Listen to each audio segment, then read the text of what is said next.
Madame, Monsieur, bonsoir. Heureuse de vous retrouver pour ce nouvel épisode de votre émission Écho sur Média TV. Cette semaine, visite technique mais surtout stratégique de l'industrie automobile au Maroc. Tout d'abord l'édito. 1959, une date cruciale pour le secteur de l'automobile au Maroc. Une année qui a vu naître la première entité spécialisée dans le secteur, une des toutes premières entreprises industrielle post-indépendance, une entreprise qui assemblait des petites Fiat, des Simca et quelques utilitaires légers de Renault. Justement, Renault, un demi-siècle, presque jour pour jour plus tard, nous exportons la première Logan Made in Maroc. Le redouté, redoutable patron de la marque aux losanges, fier de son choix marocain, affirme même que l'usine Renault de Tanger est la plus performante du groupe à l'échelle mondiale. Oui, bien du chemin a été parcouru et le Maroc s'accapare aujourd'hui la pole position dans sa région. Et pour cause, en 2014, on met le turbo. Depuis, le secteur auto est le premier exportateur du royaume. En 2017, le chiffre d'affaires à l'export frôle les 60 milliards de dirhams, soit le quart de nos exportations, de quoi supplanter nos traditionnels phosphates. Je dis bien à l'export et non en valeur ajoutée. Et on ne compte pas s'arrêter là. Le Royaume vient de signer plusieurs conventions d'investissement, une vingtaine, avec plusieurs constructeurs automobiles et équipementiers internationaux. Investissement 1,5 milliard de dollars. Et là, on sort des sentiers battus, du câblage et autres composantes classiques, puisque le Maroc devra produire désormais ses batteries, ses jantes en aluminium ou encore ses boîtiers électromécaniques. Ce n'est pas tout. Le Maroc marque surtout un pas de géant, puisqu'il démarre une nouvelle aventure, celle du transport électrique avec l'arrivée d'un géant bide de son patron Wang Chuanfu, qui ne produit pas moins de 13% des véhicules électriques au monde. Objectif de production pour le Maroc, 100 000 véhicules par an.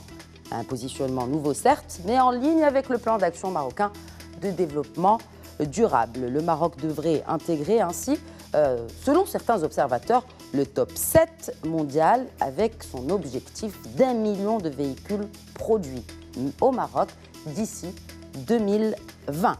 Aujourd'hui, nous allons parler industrie automobile et j'ai le plaisir de recevoir sur ce plateau Hakim Abdelmoun. Bonsoir. Bonsoir. Vous êtes donc le directeur général d'Induverre Morocco, un producteur de verre marocain, et aussi vous représentez les industriels de l'automobile marocain, l'AMICA. Bienvenue à vous. Merci. Également, sur ce plateau, j'ai le plaisir de recevoir le représentant de la deuxième et nouvelle locomotive du secteur de l'automobile, PSA Maroc. Rémi Cabon, bonjour. Bonjour. Donc vous êtes le directeur de projet industriel du projet donc, de Peugeot Citroën au Maroc. Bienvenue à vous aussi. Merci. Alors tout d'abord, ma première question justement, où en sont les travaux de ce projet industriel de PSA au Maroc? Alors l'usine PSA est sortie de terre à Kenitra, c'est plus un projet. Les murs, les bâtiments sont construits. Les travaux avaient démarré en ce début d'année 2017, après quelques mois de terrassement l'année précédente. Et nous sommes en mesure de confirmer le démarrage de l'usine, le démarrage de la production en série, début 2019, c'est-à-dire conformément au planning initial annoncé. L'ensemble des activités se déroule bien. Donc on est dans les temps. On est dans les temps, les bâtiments sont là, les premiers process commencent à s'installer à l'intérieur des bâtiments. 2018 sera une année de démarrage, de mise au point. Tout se passe bien. Pour début 2019, donc démarrage effectif. On parle beaucoup d'export pour le secteur de l'automobile. Pour cause, je viens de le citer, 60 milliards de dollars de chiffre d'affaires à l'export. C'est dire ce que ça pèse quand même sur notre balance commerciale. Quelles sont les principales destinations des voitures produites au Maroc, Hakim Abdelmoun? Alors, les destinations et le chiffre de l'exportation proviennent de deux sources. Il y a l'exportation des véhicules. Aujourd'hui, d'ailleurs, l'exportation des véhicules produits au Maroc est un indicateur clé parce que ces véhicules sont exportés vers des pays qui sont réputés comme étant parmi les plus exigeants au monde en termes de qualité, de standards et de normalisation. Donc, toute l'Europe, le Moyen-Orient, et également des destinations africaines. Donc, on a des pays comme la France, l'Espagne, la Suède Et donc aujourd'hui, les destinations des véhicules, ces véhicules ont fait leurs preuves dans toutes les destinations où ils ont été exportés. Et ça a été un des facteurs clés de succès de ces stratégies automobiles sur le Maroc. L'autre source d'exportation, ce sont les équipements, qui sont également, dans le cadre des écosystèmes automobiles, un fort relais de croissance et de développement des exportations depuis le Maroc, avec des chiffres, comme vous avez cité. 2016, nous étions à 60 milliards de dirhams d'exportation. 2017, nous allons boucler à 70 milliards de dirhams. Ce qui est aussi intéressant, c'est que, comme vous le savez, nous visons 100 milliards de dirhams d'exportation à horizon 2020. Mais l'intérêt à l'avenir, c'est surtout la croissance de cette valeur ajoutée. Qu'est-ce qu'il y a derrière les chiffres? Je reçois beaucoup de remarques de certains de vos confrères également, qui me disent... C'est ce que justement j'évoquais dans mon édito, parce qu'on parle de ce chiffre, c'est très positif, c'est très optimiste, mais qu'en est-il de la valeur ajoutée? Nous allons y revenir, certainement. Voilà. Alors, quand on parle justement de destination, je sais que le premier véhicule de PSA Maroc n'est pas encore, en tout cas, produit, mais détrompez-moi peut-être, mais vous connaissez déjà les débouchés de cette production, de cette usine de Kenitra. Oui, bien sûr. La vocation de l'usine du groupe PSA au Maroc, de l'usine de Kenitra, c'est d'alimenter les marchés de l'Afrique et du Moyen-Orient, qui est une zone de croissance prioritaire pour le groupe PSA. L'usine de Kenitra sera une usine exportatrice vers des marchés comme la Tunisie, la Turquie, les pays d'Afrique subsaharienne, et autant de marchés possibles pour assurer la croissance des ventes du groupe PSA dans cette région. Bien sûr également le marché marocain, qui représentera environ 15% de la production de l'usine. Quels sont les modèles justement que vous comptez proposer? C'est un petit peu tôt pour en parler. Ce que je peux vous dire, quelle gamme en tout cas? Ce que je peux vous dire, c'est qu'il s'agit de modèles qui sont en cours de développement. Nous n'allons pas assembler au Maroc une voiture qui existe aujourd'hui dans la rue, dont on reproduirait l'industrialisation à Kenitra. En même temps, nous déroulons les travaux de construction de l'usine. Nous sommes en train de développer une nouvelle voiture sur une nouvelle plateforme, c'est-à-dire le sous-bassement de la voiture, la partie qu'on ne voit pas. Donc tout ça fait qu'il est un petit peu tôt pour en parler. Voiture sur la plateforme CMP, Common Modular Platform de PSA, qui correspond au modèle d'entrée de gamme, disons, du groupe. Et pour une capacité annuelle de départ, donc on parle de 90 000 véhicules. On parle de 90 000 voitures, tout à fait. Capacité que nous espérons atteindre dès la première année pleine de production, en 2020. Donc une montée en cadence très rapide au cours de l'année 2019. Hakim Abdelmounem, vous avez évoqué les filières et vous avez évoqué justement les équipements. Aujourd'hui, quel est l'essentiel de la production de ces équipements chez nous au Maroc? Alors, les équipements, on pourrait répartir la voiture en modules.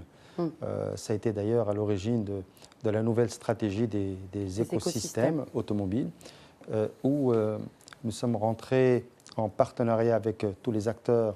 Et parmi leurs pilotes, c'est l'administration marocaine, le ministère de tutelle, qui est le ministère du Commerce et de l'Industrie.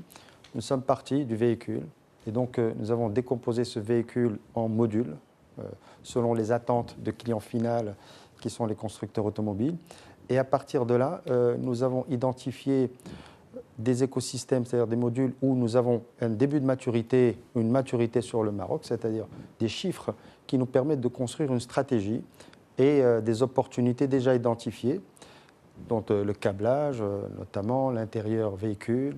C'est le plus important, c'est le tronc un peu de ces équipements. On reste, c'est cela? Voilà, ce sont les modules de voiture où nous avons une maturité et d'autres qui sont naissants et certains que nous avons identifiés qui sont à venir et à développer. Et donc nous trouvons dans le véhicule la partie tableau de bord, nous avons trouvé également la partie carrosserie, toute la partie métal au niveau de l'emboutissage. Voilà, donc l'intérieur véhicule, nous avons la partie tableau de bord, siège, panneau de porte, pavillon, et qui se décline en sous-métiers également. Donc nous allons jusqu'au textile, jusqu'à la partie mousse, jusqu'à la partie métal. Nous avons l'écosystème métal emboutissage avec tout ce qui peut graviter autour et donc qui va jusqu'à l'amont. Nous sommes allés à travers les écosystèmes, comme vous le savez, jusqu'à la matière première. Et c'est là également l'intégration de l'amont qui permet d'avoir plus de compétitivité pour ne pas aller chercher des importations de l'extérieur. Justement, que représentent les importations aujourd'hui dans le secteur de l'extérieur et d'où importons-nous? Nous avons gagné 25% de valeur ajoutée depuis le lancement des écosystèmes. Je parle des écosystèmes métiers. Depuis 2014 jusqu'à notre vision à ce jour. Et l'idée était d'aller vers l'intégration en amont pour aller chercher les métiers que nous n'avons pas avec un double objectif. Bien sûr, nous avons plus de valeur ajoutée locale, mais également tous ces écosystèmes et les acteurs qui viennent s'implanter au Maroc, des acteurs dont une grande majorité sont des acteurs mondiaux, ont besoin de localiser leurs approvisionnements pour être plus compétitifs. Parce que ça coûte plus cher, il faut le préciser, que ça coûte plus cher d'importer un produit d'Europe, parce que c'est l'origine essentielle des produits que nous importons, en tout cas dans le secteur industriel, ou plutôt dans l'industrie automobile. Donc ça coûte plus cher que de le produire dans l'usine à côté, dans une zone industrielle de Kénitra ou celle de Tanger. Alors voilà, nous avons décomposé la voiture et la chaîne de valeur, vous avez dit, du véhicule. La part logistique est une composante importante dans le secteur automobile, avec tous les aspects juste à temps exigeants. Et donc, nous sommes rendus compte qu'il y a un facteur logistique qui fait une composante importante du prix. La façon de l'éviter, pour rendre ces équipementiers plus compétitifs, c'est de localiser un maximum sur place à côté. Le rang 2, le rang 3. D'ailleurs, dès que la démarche a été mise en place, l'impact a été ressenti immédiatement à travers ces acteurs qui ont tout de suite accéléré leurs investissements pour la simple raison qu'ils sont devenus plus compétitifs au Maroc et leurs plateformes, leurs implantations marocaines ont été identifiées comme étant des plateformes compétitives. Et donc ces groupes mondiaux voient aujourd'hui le Maroc comme une future plateforme compétitive à l'avenir. Vous avez vu le secteur, par exemple, des câblages, qui est le premier écosystème mature que nous avons identifié. Les connecteurs, qui sont une pièce technique, ont été localisés. Qui coûtent cher, enfin, qui sont largement importés à hauteur de 90%, il me semble. On a importé plus de 300 millions d'euros. C'est l'équivalent de 300 milliards de centimes par an pour ces connecteurs. Donc, au lieu d'être des importateurs comme par le passé, nous devenons producteurs de cette technologie et demain, pourquoi pas, exportateurs. Donc, et les acteurs mondiaux d'ailleurs de ce métier, aujourd'hui, sont quasiment tous implantés.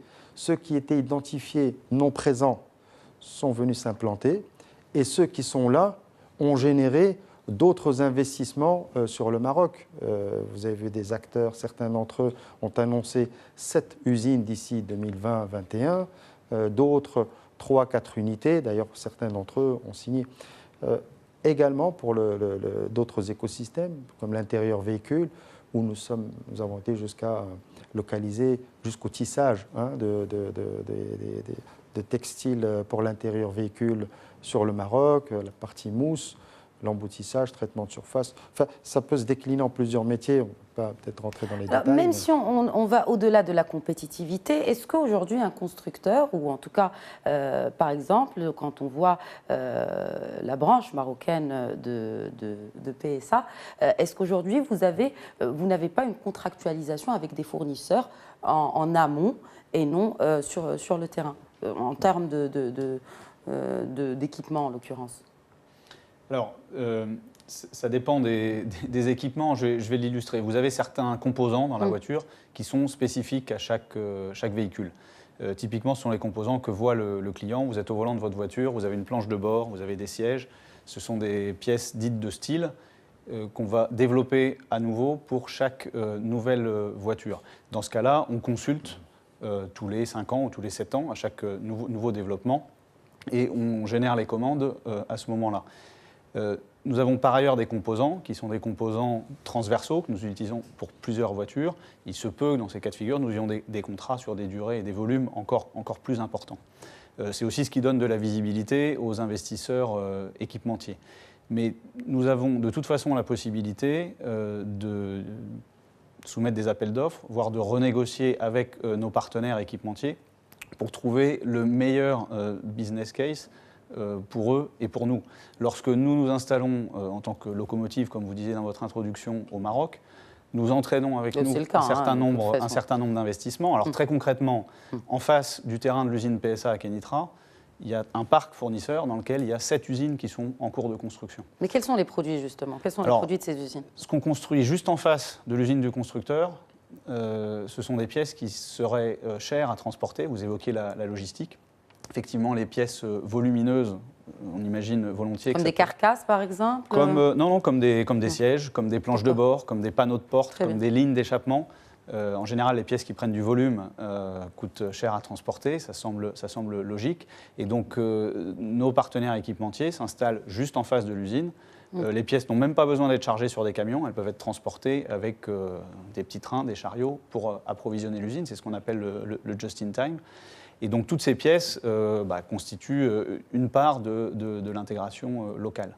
Il y a d'autres composants sur lesquels l'équation est différente, des composants qui sont plus petits, plus faciles à transporter, moins chers en tout cas à transporter, sur lesquels les investissements peuvent être importants pour démarrer l'activité.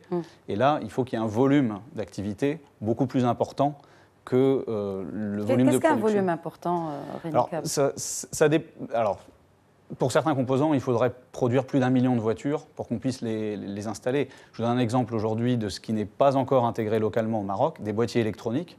Ce sont des petites pièces, calculateurs moteurs par exemple, qui sont peu volumineuses, qui demandent des investissements très importants et qui demandent donc des volumes très importants. Donc, on y arrivera. Vous avez cité également la cible d'1 million de voitures. Bon, c'est un seuil qui est un petit peu symbolique, mais qui correspond aussi à un seuil de rentabilité pour certains types d'investissements, qui n'est pas encore franchi, mais nous travaillons avec la filière, avec l'État, le ministère de l'Industrie, pour trouver des partenaires prêts à s'installer au Maroc, y compris pour ces équipements. Alors, juste avant qu'on parle d'intégration, parce que c'est très important, ce point revient souvent d'intégration dans le secteur et ce taux d'intégration dont on parle et les objectifs. Quand on parle d'investisseurs justement dans le secteur, quelles sont les incitations que le Maroc propose à ces investisseurs qui viennent s'implanter au Maroc? Alors, avant d'aller là-dessus, j'allais rebondir, poursuite sur la question que vous venez de poser et qui est intéressante. En 2014, lors du lancement du plan d'accélération industrielle, nous avons travaillé une nouvelle vision de voir la filière autrement. Parce que le but, est, pour attirer les investisseurs, c'est leur apporter le volume nécessaire. Comme l'a dit Rémi Cabon à l'instant, pour installer un métier, ils vous demandent un volume minimum. Ils disent il faut un carnet de commandes minimum. Alors, au lieu de voir uniquement localement, nous avons vu le marché de l'automobile comme marché régional, en nous appuyant sur la plateforme Tangemed. Parmi la vision des écosystèmes constructeurs, qui sont les locomotives, nous avons identifié 2 types d'écosystèmes au niveau constructeur. Intégration locale sont pour les constructeurs implantés localement, et là nous parlons d'intégration locale, donc c'est un objectif d'intégrer du volume. Comme Renault, lors de leur implantation, ils ont intégré dès le départ l'équivalent de 80% du volume en pièces. Produites localement? Produites localement. Et là, on parle de volume. Pour la partie des constructeurs qui sont à l'étranger, c'est là où les équipementiers implantés au Maroc fournissent, en Europe. Et là, nous appelons les écosystèmes sourcing.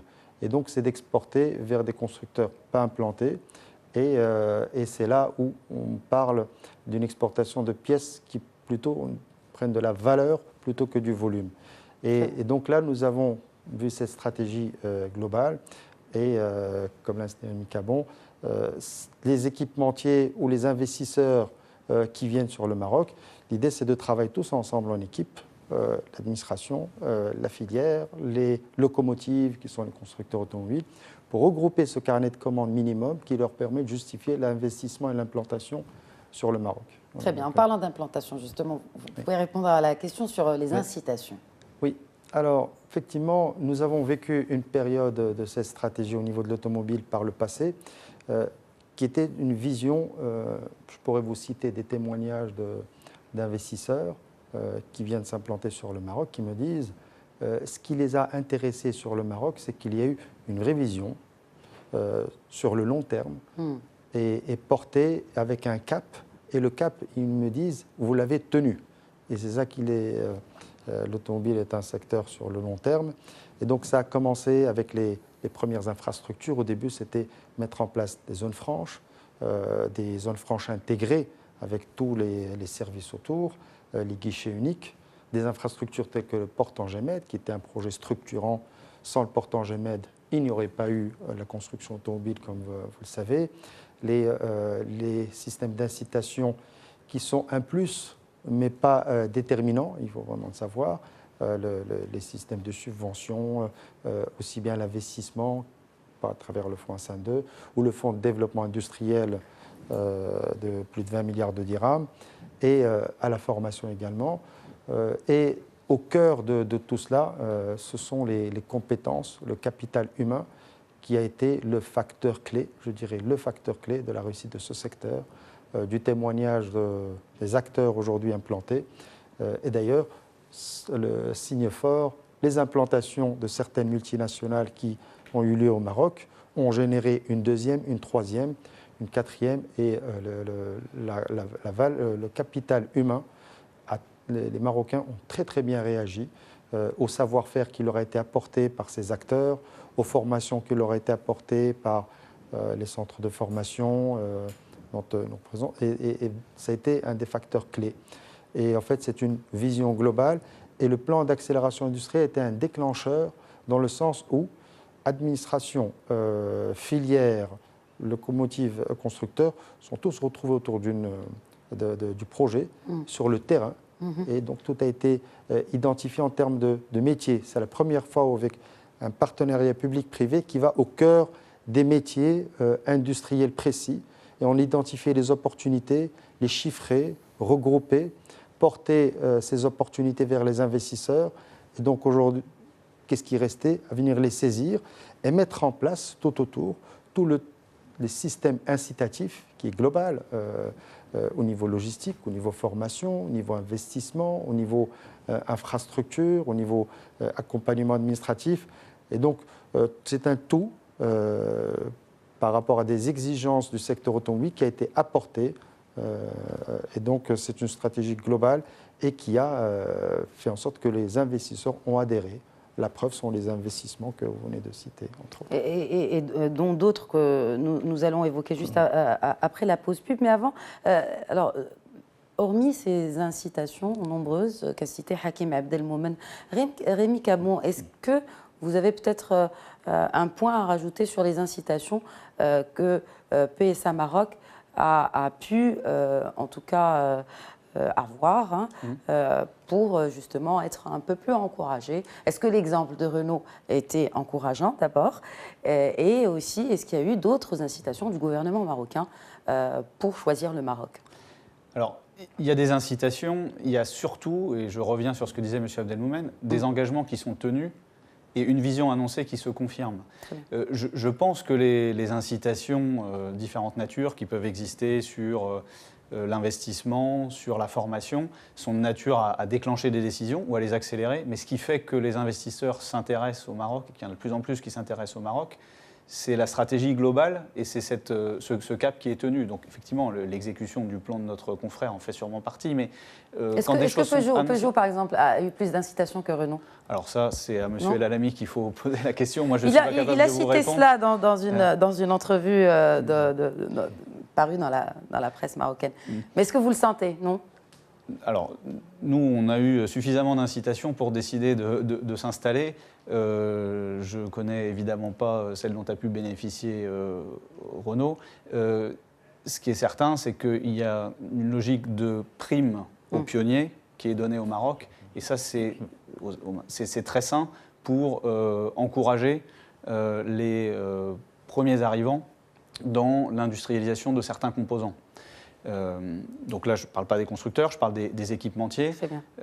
La construction du dispositif d'incitation fait que le ou les premiers qui se décident à investir dans un domaine qui n'existe pas jusqu'à présent dans le tissu industriel marocain bénéficient d'un accompagnement plus important que ceux qui viendront derrière et qui prendront donc moins de risques. Et ça, c'est très favorable au développement du business et on ne peut que saluer cette dynamique.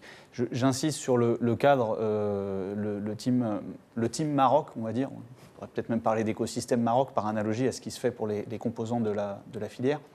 La cohérence qui existe entre la vision qui est donnée, les moyens qui sont mis à disposition en termes d'infrastructures, de développement de la logistique, etc.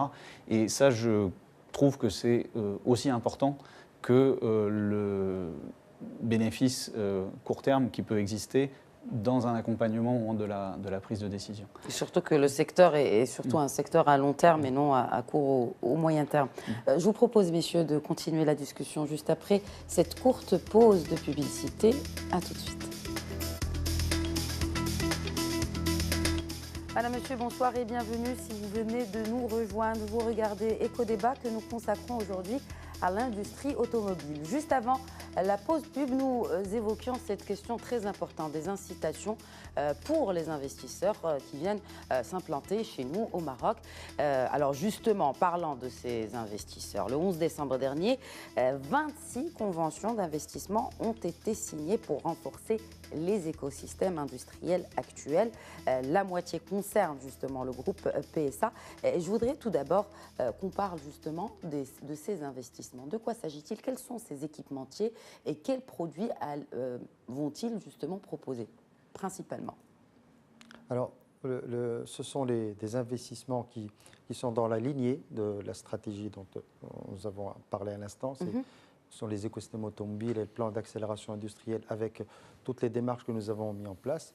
Et l'intérêt aujourd'hui de ces 26 investissements, ce qui nous interpelle, c'est une sorte d'aboutissement d'une stratégie. Nous allons vers l'augmentation de la valeur ajoutée dans la voiture. Donc nous passons d'un peu moins de 30% en 2012 vers un objectif de 65%. Et donc naturellement, on s'oriente vers les métiers à plus forte valeur ajoutée. Et donc des métiers qui vont apporter de plus en plus de savoir-faire. Et c'est un signal très fort de confiance de tous ces acteurs mondiaux dans le secteur automobile. Nous sommes en train d'aborder des pièces qui vont vers la liaison au sol. Donc nous ne sommes plus que sur les métiers statiques, métal, plasturgie, ainsi de suite. Nous avons des pièces, comme l'a bien précisé M. Rémi Cabon à l'instant, de l'intérieur véhicule, de la confirmation sur la connectique, par exemple, sur le câblage, donc encore des pièces techniques, la rétrovision au niveau du véhicule.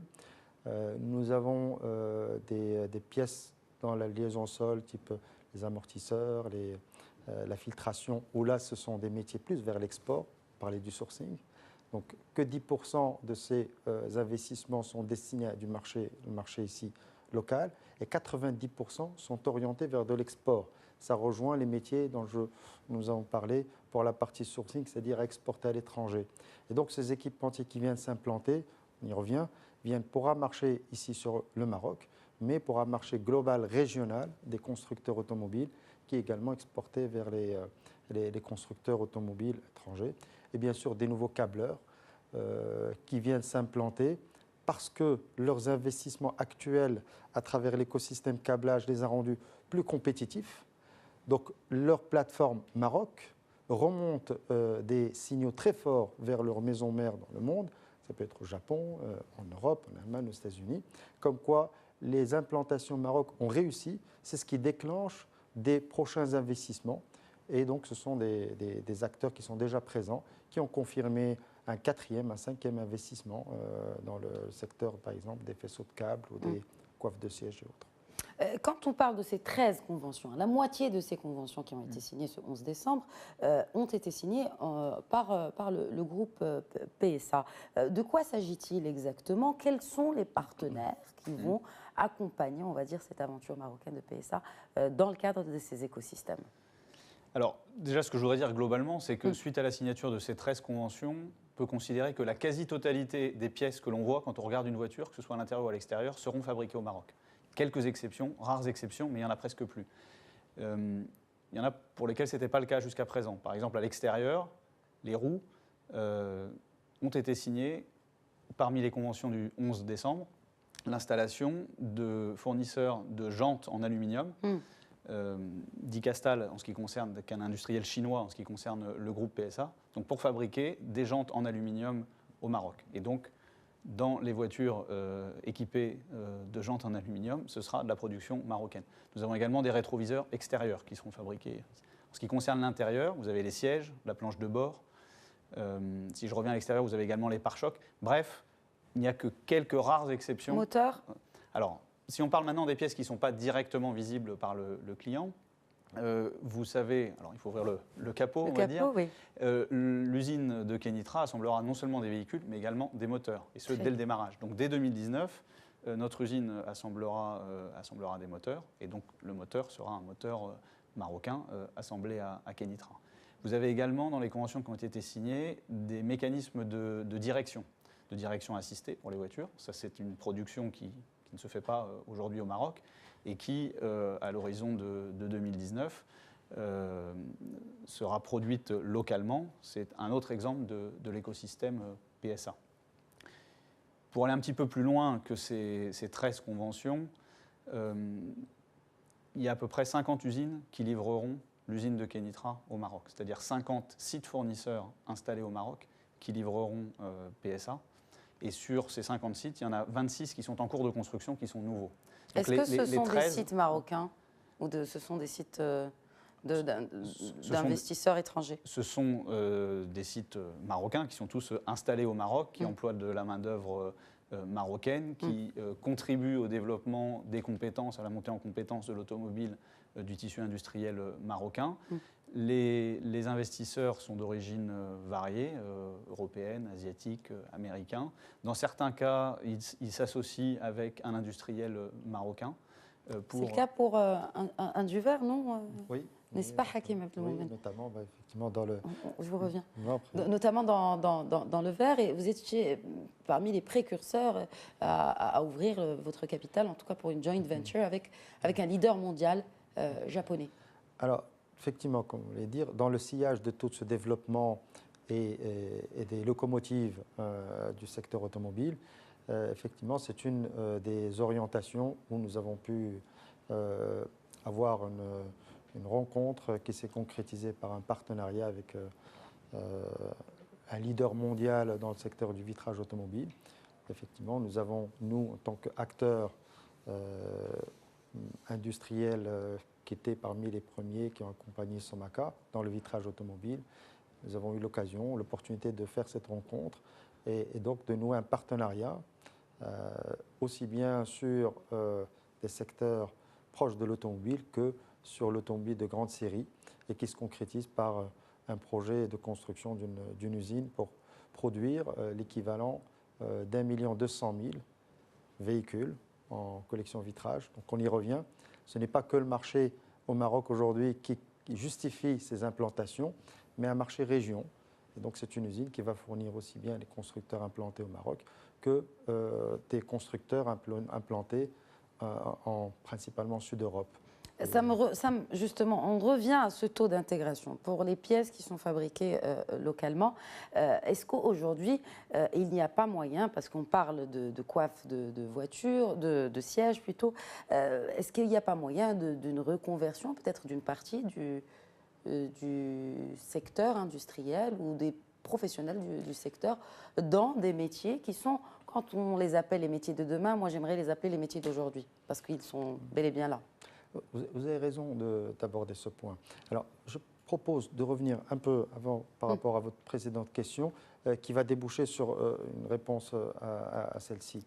Quand vous avez abordé les acteurs qui s'implantent au Maroc, la réalité est là. En fait, nous avons des constructeurs automobiles, je pense que M. Rémi Cabon bien placé, et vous avez autour du constructeur ce qu'on appelle les fournisseurs de rang 1, qui sont de plus en plus des fournisseurs worldwide, qui sont implantés partout dans le monde, avec toute la partie recherche-développement, principalement sont des multinationales. Ce n'est pas propre qu'au Maroc, vous allez dans tous les pays du monde, ce sont des multinationales de toute nationalité, mais nous, dans la filière au Maroc, nous ne faisons pas cette distinction. À partir du moment où une entreprise est implantée au Maroc, comme l'a dit Rémi Cabon, de droit juridique marocain, qui emploie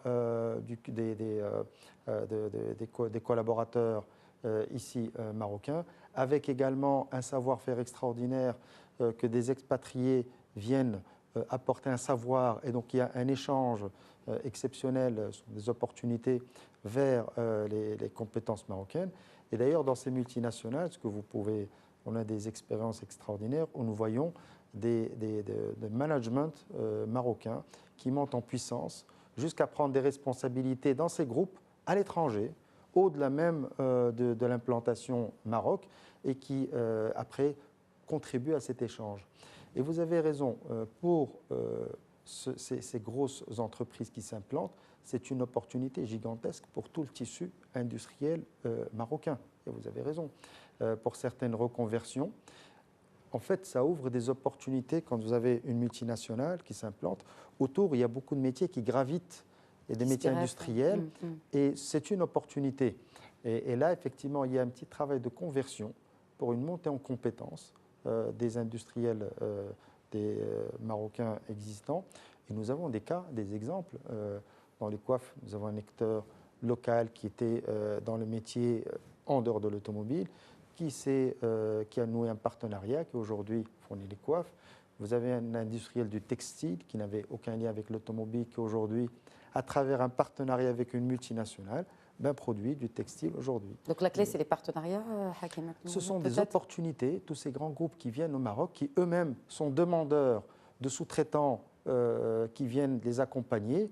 C'est une opportunité pour les approcher, pour nouer des partenariats et essayer d'aller également chercher aussi ce savoir à travers des joint ventures, comme vous l'avez cité. Et les exemples sont nombreux dans la fonderie, notamment. Certains sont en train d'intégrer le secteur. Et c'est des gens qui ne sont pas dans l'automobile, aujourd'hui, font un effort, assistent aux réunions des écosystèmes, viennent aux rencontres. Et c'est ça le travail qui est intéressant aujourd'hui à mettre en place. Et qui porte un peu ses fruits, vous le voyez, oui. On a peut-être des partenariats qui sont dans le pipe bientôt de ces industriels. Parce qu'on sait que dans beaucoup d'industries, il y a certaines crises, qui ont du mal en tout cas à percer, que ça peut être une bonne débouchée en tout cas pour eux. Quand on évoque justement une reconversion et on évoque la recherche et développement, est-ce qu'aujourd'hui on pense recherche et développement ou on pense juste production, Rémi Caron? Alors, on pense production à travers l'usine de Kenitra, à travers ce qu'on appelle l'usine étendue, c'est-à-dire l'ensemble de l'écosystème PSA, ses fournisseurs. Mais nous développons également notre capacité à concevoir au Maroc des futurs nouveaux véhicules, à accompagner l'intégration locale, puisqu'il y a toujours des tests de validation qui demandent des compétences de type ingénieur technicien. Donc nous sommes en train également, le groupe PSA, de développer au Maroc notre capacité, à travers un bureau d'études, des ingénieurs, des techniciens, à accompagner ces développements dans le pays, dans le Maroc, pour les futures activités, je dirais, dans le domaine de l'automobile au Maroc. Alors, en parlant de futures activités, et en parlant de futur tout court, donc aujourd'hui on parle de transport électrique, de production de véhicules électriques au Maroc avec l'arrivée de BID. Je rappelle juste à nos téléspectateurs que donc ça a été lancé 2 jours avant ces 26 conventions, le 9 décembre dernier, le géant chinois BID qui s'installe au Maroc.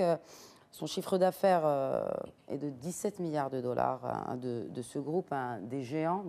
On dit carrément que c'est le concurrent direct de Tesla, d'Elon Musk. Qu'est-ce que ça représente justement aujourd'hui concrètement, Hakim Abdelmoumen, ce genre d'introduction, le véhicule électrique qui est fabriqué au Maroc? Alors, ce projet s'inscrit encore globalement dans la stratégie du pays, d'une part, et le fait que le secteur automobile est un secteur qui se construit avec des stratégies sur le très très long terme. Nous ne parlons pas d'une stratégie sur quelques années, mais sur au-delà de 10 ans. La mobilité électrique est un fait aujourd'hui qui commence à s'imposer dans le monde. Nous avons aujourd'hui le secteur de l'industrie automobile au Maroc et le Maroc deviendra à l'avenir une plateforme parmi les plus grandes plateformes mondiales dans ce secteur. Il est tout à fait logique. Et nous avons également un certain nombre de projets d'infrastructures liés, comme vous le savez, le projet des énergies renouvelables où le Maroc deviendra à l'avenir un acteur clé, les orientations envers la prise en considération des exigences en termes environnementales aujourd'hui sur le Maroc, qui est une stratégie très forte, orientée, donnée par Sa Majesté, et qui se traduit en opportunité aujourd'hui. Le Maroc se positionne, c'est très important, dans ce projet de mobilité électrique. Bien sûr, aujourd'hui, on va me dire que tous les contours de ce projet ne sont pas encore précis. Je dirais autrement. Nous avons aujourd'hui acté que le Maroc deviendra et prend part et position dans l'avenir de la mobilité électrique, et qui ne concerne pas que l'automobile, qui concerne également les véhicules industriels et également le transport ferroviaire, comme ça a été cité. C'est très important. La construction, on ne va pas pouvoir dire l'automobile, le projet Renault par exemple, ça a été discuté en 2006. La première voiture est sortie des chaînes en 2012, 6 ans après. Entre-temps, il y a tout un travail. Donc aujourd'hui, il y a l'annonce de l'écosystème et l'engagement avec du partenaire que vous avez cité, BYD, d'une implantation au Maroc qui a bien analysé et déterminé et vu, y compris qu'au Maroc, nous avons la plateforme qui va lui permettre de réussir une vraie implantation de tout un écosystème. Vous avez entendu parler du stockage de l'énergie à travers les batteries, de la production de véhicules, avec tout le dispositif qui va autour au niveau infrastructure, au niveau routier. Recharger tout simplement. Est-ce que nous sommes prêts justement pour avoir des véhicules électriques au Maroc? Alors, je vais vous dire, c'était la même question qu'on nous posait quand on annonçait des projets importants pour la filière automobile au Maroc. Je vous répondrai que c'est un travail, une vision, une stratégie qui se met en place, et puis tous les acteurs autour du projet qui se mettent autour de la table avec un projet clair. On met en place une vision, on va sur le terrain, comme ça a été le cas dans l'automobile. Vous avez parlé du projet, ça ne s'est pas construit tout seul, le plan d'accélération industrielle ou les écosystèmes. C'était un travail où nous sommes descendus tous ensemble sur le terrain et nous avons construit le projet, la vision, et c'est ce qui est en train, c'est ce qui va commencer, qui va se mettre en place pour ce projet de véhicule électrique. Et à partir du moment où nous sommes tous alignés avec une vraie vision et un vrai projet, et les données d'entrée, les paramètres sont là, en termes d'infrastructure, en termes de tous les prérequis sur ce projet que je viens de vous citer. Tous, aujourd'hui, les facteurs clés de réussite sont là. Après, ça ne tombe pas tout seul. Il faut se retrousser les manches. Tous, nous, acteurs privés, avec nos partenaires de l'acteur public, le Team Maroc, qui a été cité par M. Rémi Cabon à l'instant, pour mettre en place, et nous y arriverons, comme nous avons réussi sur les autres projets. Je voudrais qu'on termine sur ce constat, sur le basculement de la demande et de l'offre mondiale dans le secteur, justement, vers les pays émergents. Et comme en témoigne le rôle croissant que joue l'Asie océanique dans la production mondiale de véhicules, et plus particulièrement la Chine, dont on vient de parler. Quel impact, justement, pour la production au Maroc, selon vous, à cette nouvelle restructuration, ce redéploiement des cartes géographiques? Rémi Cabon. Pour le groupe PSA, la stratégie est, je dirais, assez simple, c'est de produire là où l'on vend. Donc de produire en Asie et en Chine en particulier les véhicules que nous vendons sur ces marchés, et de produire en Afrique, Moyen-Orient et notamment au Maroc au sein de l'usine de Kenitra pour les marchés de cette région. Peut exister à la marge quelques flux intercontinentaux, mais les voitures sont également assez chères à transporter. On parlait tout à l'heure des composants, mais il en est de même pour les véhicules. Et donc la stratégie du groupe PSA, c'est clairement de produire au plus près de ces marchés. Et c'est dans ce cadre-là que le lancement du projet industriel Kenitra a été décidé, en corrélation avec les ambitions de croissance au Maroc notamment, mais dans la région. Donc Justement pour l'Afrique, est-ce qu'aujourd'hui, on peut parler d'un marché prometteur? À quel point on parle de l'Afrique comme la prochaine locomotive de la croissance mondiale, avec d'abord une croissance humaine assez importante dans les 10 années à venir et une grande base de jeunesse. Que représente justement ce marché pour PSA Monde? Alors, l'ambition de PSA, c'est de peser 1 million de véhicules à l'horizon 2025 sur le marché Afrique et Moyen-Orient, puisque dans notre découpage régional, parlons de la région Afrique-Moyen-Orient. Donc, nous nous inscrivons dans cette stratégie de croissance et nous sommes prêts et organisés pour y participer, je dirais. Voilà, donc ça c'est le point de rendez-vous à l'horizon 2025, 1 million de voitures dans la région. L'usine PSA au Maroc doit y contribuer et doit avant tout contribuer au développement sur le marché marocain et sur les marchés que je citais tout à l'heure. Et on finit par le facteur humain. Combien d'emplois devrait créer donc, cette usine? On parle de 4 500 emplois directs, 20 000 emplois indirects. Est-ce que les phases de recrutement ont déjà commencé? Alors les recrutements ont déjà commencé. Il y a près de 100 personnes qui ont été recrutées, qui travaillent tous les jours à Kenitra sur le projet PSA. Nous serons plus de 1500 dès la fin de l'année 2019, la première phase de l'usine.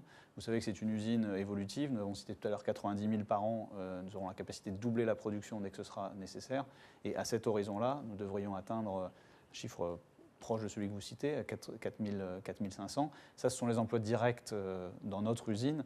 Évidemment, nous avons cité la filière, l'écosystème. Ça a un effet démultiplicateur sur l'ensemble de la filière et la création de milliers, voire de dizaines de milliers d'emplois par ailleurs. Alors, je m'adresse maintenant aux professionnels de cette industrie. On dit que le département de ressources humaines est le plus solide chez les opérateurs. Est-ce vrai? Vous citez les opérateurs automobiles. Oui, naturellement. Équipementiers en l'occurrence. Complètement. C'est, comme je voulais rappeler, c'est un facteur clé. C'est le principal facteur clé de succès.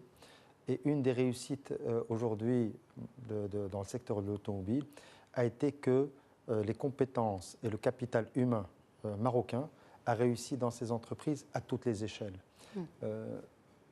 Nous pouvons parler des opérateurs qualifiés, avec une vraie qualification, un vrai savoir-faire, un vrai métier. Et j'ai l'honneur et le plaisir d'y participer en tant que président des instituts de formation au métier de l'industrie automobile, qui apporte toute la partie formation continue, formation métier automobile. Et la réaction extraordinaire des collaborateurs marocains au niveau de ces compétences a été tout simplement extraordinaire. Nous avons également le niveau des techniciens, des ingénieurs, et qui évoluent dans ces entreprises, comme je vous l'ai cité. Ils évoluent jusqu'à quel point, justement? Je suis ingénieur, j'évolue justement dans une entreprise ou un équipementier. Quels sont mes horizons, justement, d'évolution? Alors, moi, ce que j'ai toujours rappelé, cité, en vivant dans ce domaine, l'industrie automobile, ce qu'elle a d'extraordinaire, c'est qu'on peut y réussir uniquement par le mérite. Et parce que les apports et les réussites de chacun sont précisément mesurés. Et donc, c'est une opportunité pour tous les collaborateurs de ces entreprises d'évoluer sans limite. Je vous expliquais certains aujourd'hui sont au niveau du management de ces groupes. Vous avez des Marocains qui ont évolué dans des groupes qui gèrent aujourd'hui 12 000 personnes sur le Maroc et qui ont évolué, gravi les échelons de ces entreprises. Certains ont pris des responsabilités dans ces groupes à l'international, ce qui est extraordinaire. Donc, ce secteur représente un vrai potentiel d'évolution pour les compétences. Également, c'est une évolution permanente. Il y a des formations en permanence et on dit que ce secteur permet de tirer tout le monde vers le haut, challenger tout le monde parce qu'il faut aller plus. On peut parler de constructeurs automobiles, challenge, nous les équipementiers pour aller encore plus loin au niveau de la compétitivité, de recherche de nouvelles solutions technologiques. Et là, le capital humain marocain a toujours fait preuve vraiment d'une adaptation et d'une évolution qui est excellente.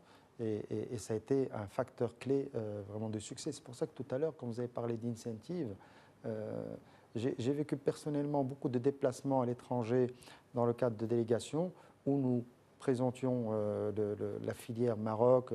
Et cette course à proposer des incentives est déjà dépassée depuis bien longtemps. D'autres pays pourraient venir proposer beaucoup d'incentives, même au-delà, mais ce n'est pas cela qui est déterminant. Ce qui est important pour l'investisseur, est-ce qu'il peut réussir son investissement en termes de qualité, parce qu'il y a un engagement très précis au niveau de l'automobile, en termes de logistique, au niveau compétitivité, est-ce que la filière est présente, est-ce que les métiers sont là, et surtout, comme vous l'avez rappelé, est-ce que le capital humain permet d'accompagner ce secteur. Et là, au Maroc, ce n'est plus à prouver, ça a déjà été prouvé. La preuve, ce sont tous ces investissements que vous avez vus. Et pour nous, ce qui le signale très fort, ce sont ces entreprises, ces acteurs qui viennent s'implanter pour une usine et qui sont aujourd'hui, pour certains d'entre eux, à la 5e, voire la 6e usine. C'est la preuve que celles d'avant ont été réussies. Et au cœur, bien sûr, c'est ce capital marocain. Donc, en même temps, ce secteur aussi est une opportunité pour eux, parce que c'est un peu le rêve pour tous les techniciens, ingénieurs, opérateurs, de pouvoir s'intégrer dans des entreprises où ils vont pouvoir évoluer en permanence, où ils pourront mettre à profit leurs compétences et ils auront le mérite d'évoluer avec ce qu'ils ont réussi à faire. Mais au-delà du capital humain, bien sûr, il y a cette stabilité dont jouit le royaume dans la région qui incite un peu plus et beaucoup plus d'investisseurs à s'implanter au Maroc. Hakim Abdelmoumen, Rémi Cabon, merci d'avoir accepté l'invitation d'Eco-Débat. Merci à vous tous de nous avoir suivis. Je vous donne rendez-vous la semaine prochaine pour un nouveau numéro de votre émission Eco sur Média TV Afrique. Excellente suite des programmes sur notre antenne.